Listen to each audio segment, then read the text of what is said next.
Well, welcome to a new season of See Hear Love, a season where we want to become women of wonder, awe, and curiosity, and we hope you do too. And to help me and us become these kind of women, we have today in the studio Anne Miranda, pastor, speaker, author with us. Welcome, Anne, all the way from BC, British Columbia. Welcome, welcome. Thank you. Beside you, Sandra Tadros-Gurgis, a wellness expert, pharmacist, and menopause certified practitioner. Welcome, Sandra. Thank you. Thanks. And in the middle, looking so lovely, Senite Lichmore, registered psychotherapist and speaker. Welcome, Senite. You. And finishing off, Dr. Mary Lynn, psychologist, podcaster, and author. Hi. Are you all ready for this new season? Yes. Ready. All right. Well, like I said in the beginning of the show, I mentioned how this season is about wonder, awe, and curiosity. I want to be that kind of woman. I know as we've talked, we're like, we want to as well. But here's the thing. Anne was the one who came to me and said, Mel, I think this would be a great theme for this season. So Anne, why? Why were you like, this is the theme, this is the topic we need to talk about? Well, you and I were talking about a generation of people that are like so distracted. Yes. Where they're from. This thing is like a blessing and a curse at the same time, right? Yeah. And so we're like, what has been lost? And this wonder of who God is and this awe. And we started to write down all the synonyms, that it was curious and mysterious and marveling and awe. And we just kind of went at the even like a surprise factor. And we landed on this word wonder. And I'm like, I wonder what it would be like to restore wonder of who God is Love that. in a generation. Yeah. And in my life, starting in me first. What could that look like? What if we dedicated a season to this word? What would actually be unboxed? You know? And as we were talking, we were like the wonder of God, the wonder of creation, the wonder of seeing somebody and going, oh, who are they? Are we more the same than different, right? It was this wonder and curiosity for others. Yeah, we were even talking about how yes, in scripture, but in this world around us, where's the wonder in the ordinary even? Yeah, are we just like walking by so fast that we miss it? Right. And so we're going to spend season 11 in this wonder and curiosity. I love that. Thank you. And thanks for bringing that to me. It's beautiful. Now, Mary, as we were talking about this, I'm like, there has to be some benefits of wonder and curiosity, that kind of posture for our mental and emotional well-being. Yes. Well, first of all, thank you for letting me science geek, because you know how much I love that. Good. And this topic is, there is so much research on the value of wonder and curiosity. It's how God has wired us to be. So, as I usually do, I came up with a mnemonic using the word fiber. Because you're going to talk about the benefits 25 to 35 grams. So remember that. That's important. Apparently, that's how much fiber we should have each day. So fiber, I have it standing for different things. Okay. So F stands for fosters a growth mindset. Okay, Foster. So wonder and curiosity fosters this growth mindset. I am open to new ideas. I'm open to learning from my mistakes. I don't have to be afraid of failing. The other thing it really does is it talks about, self-insight, this desire to grow personally. So that's F. Okay. So this is so good, because I really need this, improves cognitive functioning. Okay. Yes, because you're thinking, you're learning, you're growing. It actually prevents cognitive aging. Wow. And the other thing that's really cool is wonder and curiosity creates and it invites creativity. So I'm going to be more creative as a result. So my brain's just going to be healthier. So that's I. Okay. I. And then boo. So F-I-B. B is boosts. Boost mood and contentment. Oh. See that one alone is good, right? Okay, I like Yes. that. That's good. So it's been shown that you're going to have more positive emotions. You're going to feel just generally more content. It makes sense because your eye is on something bigger than just yourself. So Mary, is it like when people say wonder, is it like, I'm walking around like, like that, and like curious, or is there something else? It's a little more than that. Okay. It's like this curious, wondering, this open just wanting to know more, understand more, but with an open hand. Right. Because we can't have the answers, all of the answers inside of heaven. Right. Okay. But we want to know that there's more, there's mystery beyond. Okay. And so it takes us past that. So the E stands for enhances resilience because it allows us to be flexible, it allows us to adapt to change, it allows us to roll with the ups and downs of the tough stuff of life. That's good. Right? It also creates more empathy. It allows us to connect better with one another. Yeah. And so relationships become stronger as well. Okay, so E. And then R, drum roll, Oh. it reduces stress and anxiety. Okay. Okay? Hello. Hello. That's it. It is That's so it. important because Okay. what it does is it shifts our perspective. You know, we get so caught up in our day-to-day worries, and by just looking up, seeing the beauty of the world around us, just imagining what God might be up to and how glorious He is, it just shifts our mood and it makes us feel better, and we just feel, okay, I'm calmer. I feel a greater sense of control. Yeah. Excellent. So, So fiber. I learned Fiber. something really cool. So I follow all the research on delaying cognitive decline, right? So in clinic, we ask people memory questions and all of these things. And I didn't know that wonder is one of the things. And one of the other things is when you do dual exercises. So if you take a walk with a friend and you tell them what you're wondering about, that's like a trifecta. That's putting it amazing. I all love that. together, Yes. you know? Awesome. Yeah, right? The endorphins are going. We're going for a walk Yeah. after this, guys. And No, we're going to that's take perfect. some fiber with us, too. That's perfect. Well, and Sandra, that's a perfect segue because there are benefits, physical benefits, when you, again, are in a posture of fiber and you are in a posture of this wonder, awe, and curiosity of the world, God, and those around you. So I didn't know, like, there are physical benefits to this. Oh, yes. So, you know, the book, The Body Keeps the Score, which I'm sure my mental health team will be familiar with, is a fascinating book that talks all about how your mental health is connected to your physical health, and they all tell each other. So having wonder and curiosity, I always tell people, what are your stress tells? Because when your amygdala is firing, your body will start to tell you before your brain consciously says, I'm not well. So for me, in my season of grief, I saw 3 people in 1 week, okay? So I saw my hairdresser, I saw a coworker, and I saw a casual friend. You guys got it? Yeah. Those 3. There was one person that immediately was able to tell me that I actually wasn't doing as well as I was. Okay. Any guesses? Hairdresser. My hairdresser.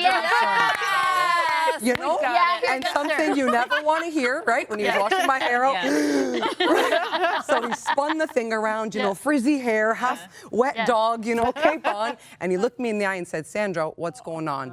Your hair is like falling out. And I looked and I was like, I'm fine. I'm not fine, you know? Yeah. And it was such a moment. So now I've learned to check in with my body and to be curious. You have to hear your body to heal your body. So I heard that recently and love that. So now I'll ask myself if I'm starting to notice headaches, stiff neck, heartburn, and I tell my patients, notice your tells and react early. Have I been practicing self-care and, you know, such?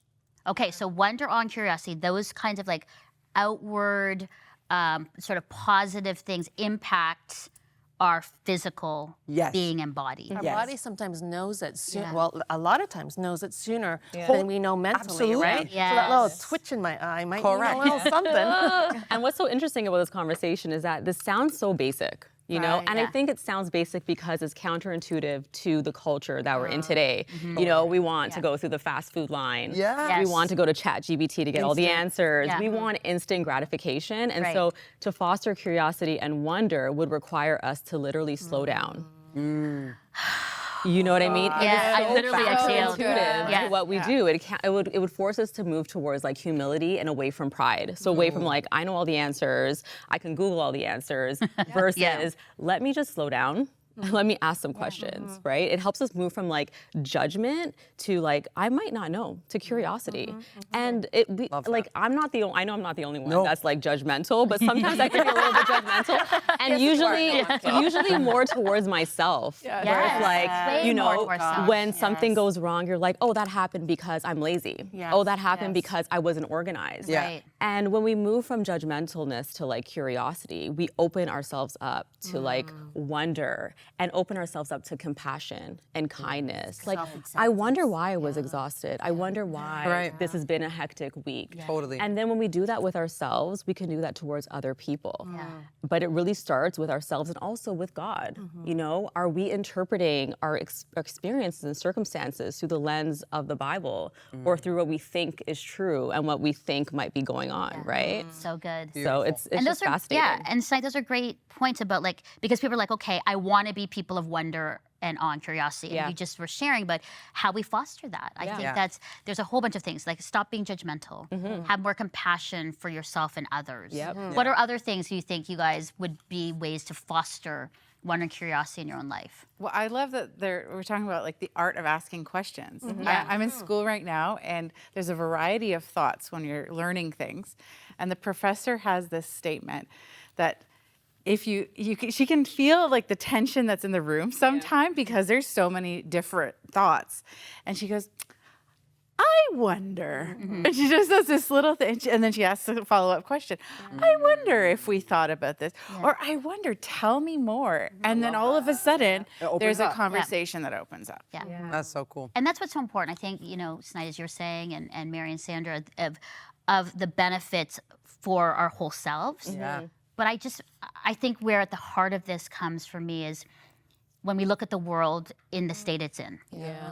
In the state of where we are perpetually bombarded by the negativity and the polarization, wonder brings us closer. Wonder, I actually look at you and go, I wonder if, I wonder that. Or even with God, it's like, God, I wonder like what's happening, what's going on, but this curiosity and awe, I think we need to bring it back into our own lives. And that's why this is so important. Exactly. I want us to be that. I want myself to be that. But I also want to encourage other women to be women that walk with wonder at the world in which we live and this gift of life, right? Because when we wonder, we realize how connected we are. Yes. When we ask questions, when we take the time to intimately know other people. And I think we want to efficiently know people. We efficiently want to do everything, right? And intimacy, connection cannot happen quickly. Right. It takes time to get deeper and to really get to know other people. And I wonder, are we willing to make the sacrifices, to make the time to go deeper with our fellow human beings, right? Like a process of discovery. Any invention, any relationship that went deeper, anything that like, it takes a good meal that you cook. It's like this discovery, this process of discovery. Would we allow ourselves to go on that journey together of wonder and awe? Well, and it's perfect because I'm wondering where you all have experienced wonder, a moment, wonder, curiosity that impacted you, that did something in your soul where you're like, I wish I could have more of those moments. Sandra, let's start with you. Your moment of wonder. Sure. So I had both sides of wonder. So when I was in my darkest sort of days, I wondered, how could God let bad things happen to good people? And that was like the painful wonder, like where if anyone who's ever sat there saying like, why God? Like, how? You're all knowing, you're sovereign, you could have prevented this, right? So I spent a lot of time there eventually through the cycle of grief and the healing and really understanding that God sees what I don't see, right? I may never really have the full story this side of heaven, and that's okay. I trust him. I know that he can do really, and I've lived this, and it's sort of my testimony, that God can make beauty out of the ashes. So having really said these words, and I'm sure you guys have had patients that have said, I don't think I'll ever smile again. I don't think I'll ever have joy again. And here I am, fast forward a decade later, blended and blessed, married, able to love, able to still tell corny jokes, the whole thing. And now I have wonder, like that child, like, wow, God, I don't know how it really is you and the spirit that you took me from that sadness that I wouldn't have survived without you. Wow. Yeah. Wow. Okay, that is beautiful. Amazing. Sinai, what about you? I think for me is when I realized that rigidity is really rooted in trying to keep me safe and protection. And rigidity is like the opposite of curiosity. I think sometimes when we are rigid, whether it's organized with our time or with our mind, we feel safe, it's comfortable. And so when I realized, whoa, I think my rigidity is is rooted in like self-protection and self-preservation. When I recognized that, I had to intentionally become more curious and realize like rigidity might seem like it keeps me safe, but it keeps me away from people. It keeps people out. And when that realization opened me up to other people. Good. Yeah. For all the planners out there that are like, Yeah. every minute that is planned, resonates. right? Yeah. It's like, how do you make space for that spontaneity? Yeah. That Yeah, time it's of wonder. risk taking, and Sure. sometimes it begins in doing things that are like low, low risk. It's like let me try this in a situation that might not go. It's not a big deal if it doesn't go right, and then Wow. kind of building that skill good. from there. Mary, what about you? Well, and I hope I don't get emotional with this because I just had it pretty recently, the one that really has been sticking with me and I'm still processing it. So I had the privilege of going to Ireland earlier this year. And I am at this point in my life where I'm just spiritually seeking God. And so I said to him, I don't know what that's going to look like, so please just be present. So we were driving by, and out of the corner of my eye, I saw this old church, and I thought, oh, I'd really like to go visit it. So I asked the driver to stop. So sure enough, we go in. It's this old church. It's beaten up, doesn't look like anything special. But up front, there's a sign that says, please go into our backyard, which is a graveyard as well, and go look for this. And so I go, what's this? I take the sheet, I walk out, and these 12, I guess, like stones, and the etchings on it has these humans with their hands raised up, and the stones were called Victoria's Spirit. And there's 12 of them, and you're asked to just go stand in the middle and just see what God does. So I stood in the middle, looking around, this is beautiful, and I said, well, Lord, what do you have to say for me? And boom, oh gosh, and this is where I'm gonna get emotional. He just said, I have always been with you. I will always be with you. And he just, it was like a kaleidoscope of time after time after time in my life that he's been a part of me. He would just showed it to me. And I don't know how long I was standing there, but afterwards it was like this huge shift that happened in me spiritually where I just felt so settled. And that was a moment of wonder because how do you explain that? Yeah, so that was my recent time. Beautiful. I love that. On yours, I'm gonna share quickly just my wonder, and then Anne, we're gonna share I your wanted to ask Bible. you Yeah, your Bible and your scriptures and that. But so celebrating my 50th birthday, my husband took me to Barcelona, Spain. And we entered into the Sagrada Familia, a basilica that has been in construction for over 132 years. And the main architect is Antoni Gaudi. And I'm standing there with columns that were designed to look like trees, looking up at the stained glass, and I felt, Mary, the same. Yeah. It was like God was like, I see you. You made it. 50 years, you have made it. And I'm here with you. And I remember the words that Gaudi said, and on the wall of the basilica it says, and just to give you some context, he never saw obviously the completion of his. He saw like a quarter of his cathedral built. And he said this, there is no reason to regret that I cannot finish the church. I will grow old, but others will come after me. What must always be conserved is the spirit of the work, but its life has to depend on the generations it is handed down to and with whom it lives and is incarnated. And it was a moment like God was like, you may not see the foundation of what you do, Mel, or what, the fruits of your labor. It will be for generations, but I am with you and I am with them. And you may not see the fruit, and that's okay. It's okay. It's okay. It's okay. And I'm with you. So that was my wonder moment, and it changed me. And I have celebrated after turning 50 every day is a gift. Every day. Wow. And I'm curious and in wonder of every day. So that is my wonder moment. That's so powerful. And Anne, I know you've got some wonder moments in the Bible that you can just share about. I think it's just so beautiful because we're all part of the big God story, right? Yes. Like the scriptures, yes, end in a certain point in history and time, but we are the continuation, and it's our time now to live out this truth. And so as we were unpacking this concept of wonder, and I searched through scripture, and I'm on this journey of learning, I noticed in Psalm 65 that it talked about the whole world is filled with the awe at the wonders of God. And wonder is talked about many times. And so I studied in the Old Testament, and it talked a lot about creation and wonder and God's miracles and wonder. And then when it shifted into the New Testament, it was like Jesus shows up, this miraculous, amazing the story of his birth, and the shepherds are amazed in wonder, and all the people marveled.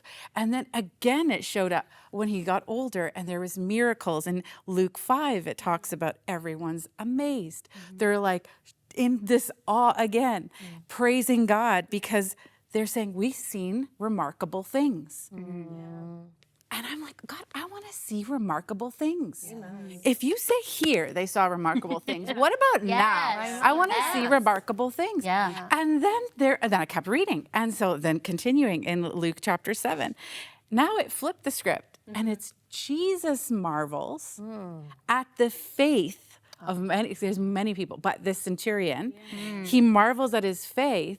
And he turns to the crowd and he says, I haven't seen faith like this in all of Israel. And now Jesus is marveling at our faith. Like, what if he Okay, that's amazing. marvels at us? What if he's like, He wonders at us? wonders? Yeah. What if it's that way? Yeah. So, I mean, we can unpack this all day long. You know, I could do this for hours. But it's beautiful. It's beautiful to sit and just even do that word study. Yeah. It's actually making me wonder more. Yeah, It's I like love we that. get to co-wonder with Jesus as we do life Beautiful. together. Wow, yeah. And that is Right? co-wonder with Jesus. And as I look around this set, I don't know why I'm so emotional. Yeah, it's good. I look at the beauty and wonder of us. So we have Lebanese, Yes. we have Egyptian, we have Eritrean, we have Taiwanese, we have Filipino. If you want to talk about the wonder of the world, the wonder of God looking at us and saying, you are my beloved daughter, you are created in my image. This is wonder. And I just wonder if we could just go quickly about what do you want to share to the world about your own culture that we'll just kind of tweak wonder and curiosity. I want people to go, oh, I didn't know this about your culture. Wow. So, and let's start with you and we'll kind of go around. Like, what's one thing? You mean like the hummus? The hummus. The hummus. We still have to whatever the meal hummus. we can start to Yeah. make. It's all about the food and Yeah. the hospitality. That's kind of like how cultures are known for certain things. Yeah. I think one thing that I thought was really curious when we were young, our parents would teach us about how our roots were in the Phoenician. And the Phoenicians created the alphabet. And without that, we wouldn't have gotten the alphabet. I was like, wow, that's pretty that's cool. really- yeah. Very cool. I think one big part that I'd love people to understand, especially those of us that are in church and welcoming newcomers in our doors, is that family is so important Yes. to people with Lebanese heritage. And as we are talking about us as the family of God, like Good. also be careful of how we use that word. Because when we say we're family, Yeah. we're like, Yeah. we mean it. Yeah, that's good. All right, Sandra, I love that. keep going around. Yes, so similar with the food and the hugs and everything. Yeah. One Lots of thing, noise. yeah. There's actually two expressions that you'll hear a lot from, Egyptian Coptic people, and one of them I remember learning as a little kid. Every time we'd visit like our aunties, we call them tant, and you'd say, "Hi, tant, how are you?" If it was at a happy occasion, "Oh, thanks God, Habibi." Great, everything's good. But then if we were at the hospital and it was a bad scene, "How are you, tant?" "Oh, thanks God, Habibi." And I remember saying to my mom, like, that's really hard, right? Like, thank God, like things are bad. And it was taught to me that this is our people's way of honoring the First Thessalonians. I think it's 15:18, where they say, like, thank God in everything. And we have a book of prayers called the Ashbeya, and we say that thank God for everything and everything concerning everything. And the other one is God willing. If you ask me anything, hey, Sandra, you want to go for I know shawarma? it's true. The answer is You're always like, yes, God willing. Even like my professional emails, I will always say God willing. Yeah. And that comes from the book of James, where he says, how do you know what God has for you? You say, if the Lord wills. Yeah, amazing. I love that. And I don't want to bring the mood down a little bit, but in the same vein, I think a wonder in my culture is how we mourn, right? We really grieve in community, and I remember as a child going to so many people's houses that have lost someone, and I'm like, how do you know this person? How are they related to us? Did you know the person that passed? But in our culture, it's huge to show your respect and pay your respect when someone has lost someone, even if you don't directly know the person that passed away. And there's this big process of like mourning, and there's permission to grieve loudly and freely. And so that's the wonder in my culture. Yeah, a lot of people don't know Taiwan really well because it's a tiny little country. But for me, it represents resilience because it's been colonized from way back when, from Portuguese to Spanish to Dutch to Japanese, Chinese. I mean, it's always been. But instead of responding with self-preservation or attacking or oppression. What Taiwan has done is we're just going to work really, really hard. And they went through something called economic miracle, where they were within a very short number of years able to turn things around.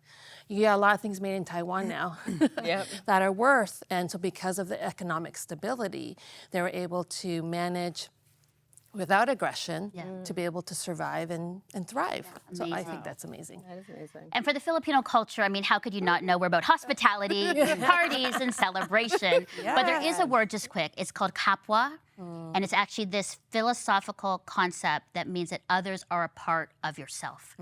That we're promoting a culture of sharing and interconnectedness. So it's not about individualism. It's all that we all belong to one another. We extend responsibility to all people. And so therefore, if you look at the Filipino culture, you know it's like family, celebration, food, care, and hospitality is so the focus. And I know a lot of people know that, but if you didn't, that's why you're like, why are you like that? It's like, because that's in our DNA, is to celebrate, is to be together, and it's to say, I'm not alone on this island. We're all in this together. I love. So thank you. There's so much about wonder. I love that we were sharing our beautiful stories, and it's so much to be in wonder and awe about. And so thank you so much. And here there are also so many things, people, faith, and Jesus that we need to be curious about too. And one of the key things that I have learned on my own journey of wonder on curiosity is living, learning, asking within community, or with women on a panel like this. Having your people to share with, talk things through, pray with, celebrate with, care for your neighbors and community with, share about the things you experience. And we here at See Hear Love want to be your people, your community that you can share your wonders and curiosity with. And here's how you can join our community today. Join the host of See Hear Love, Melinda Estabrooks, as she invites women from across Canada to share their stories and lived experiences, their journeys of faith, their challenges and wisdom, and to create a place of belonging, community, and where women come together to know they are seen, heard, and deeply loved by God. Every one of you here is just like a miracle. It's so important to be with people that encourage you. Visit our website at seehearlove.com. Don't forget to subscribe to our newsletter for even more content. Join us. We would love for you to sign up for our newsletter, hear about my personal life and stories, about the shows that we're doing, our themes and topics, the events that we're going to, the merchandise that we're selling. And I'll be traveling across Canada, and so I hope that you will come and visit us at different churches and events, say hi, give me a big hug. And I also hope that you'll follow us on social media, where I post Mondays with Melinda, where we share behind the scenes, all the things that are going on, what God is doing here at See Hear Love. We cannot do See Hear Love without you. We need you. We want you to be part of our community, this movement of belonging, of wonder, awe, and curiosity. And so please subscribe now at seehearlove.com. And also, thanks so much today for joining me and Sandra, Sinite, and Dr. Mary. And we hope and pray that as you listen to our conversation, you would choose to discover, foster, and find wonder and awe with the people around you in the world that God has created, and be curious about others and their stories. And always remember, you are not alone. You are enough, you are beloved, and always know you are seen, heard, and deeply loved by God. Thanks so much for joining us. Bye-bye. See Hear Love thanks our partners who make this show possible. Hair provided by Paolo Morola. Thank you for your ongoing support of Crossroads, a supporter-funded, nonprofit organization and member of the Canadian Centre for Christian Charities. Thanks to faithful people like you, we are able to continue producing See Hear Love. You can write to Crossroads, P.O. Box 5100, Burlington, Ontario, L7R 4M2, or visit crossroads.ca to learn more about our programs.